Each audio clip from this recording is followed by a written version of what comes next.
बच्चों की क्वालिटी माशाल्लाह तुहाडे सामने है। हेल्दी वेल्दी बच्चे ने सारे तुहाडे सामने खा पी रहे हैं। और ये 30 जनवरी की सुबह की फ्रैश वीडियो, ठीक है, 30 जनवरी की सुबह की फ्रैश वीडियो। सानू बच्चे माशाल्लाह नजर आ रहे हैं खांदे पींदे। ए उस्मान भाई दिता मेल बीएम तो थोड़े जे ज़्यादा तेज़ होंगे हैं, नाल आ गए पीछे बाहर निकल के खा, ठीक है। तो चेक कर लो माशाल्लाह दोस्तों, माशाल्लाह कह दिया करो जो भी कोई अच्छी चीज़ देखो, एक गुनाह का काम नहीं है। हट जा गैंगस्टर, उधर गैंगस्टर का काम चेक करो। माशाल्लाह कहना चाहिए जो भी कोई अच्छी चीज़ देखो उन्होंने माशाल्लाह कह दो ताकि उन्होंने वो नज़र तो महफूज हो जाए, ठीक है। यह माशाल्लाह तुहाडे सामने बच्चे खा पी रहे हैं। तुहाडे अपने चैनल यूट्यूब चैनल पंजाबी शौक स्क्रीन पर नज़र आ रहा है। नंबर मेरा ऑलरेडी स्क्रीन पर चल रहा है। जिस दोस्त को पसंद हो साडे नाल रब्ता करो, कार्गो के नाल इंशाअल्लाह ताला तुहानूं पहुंचा के देवांगे, ठीक है।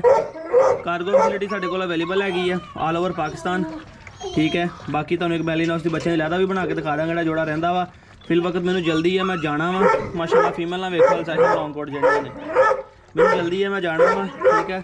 तो इस करके फिर आप इन्हां दी तुहानूं अलग वीडियो बना के भी दिखावांगा।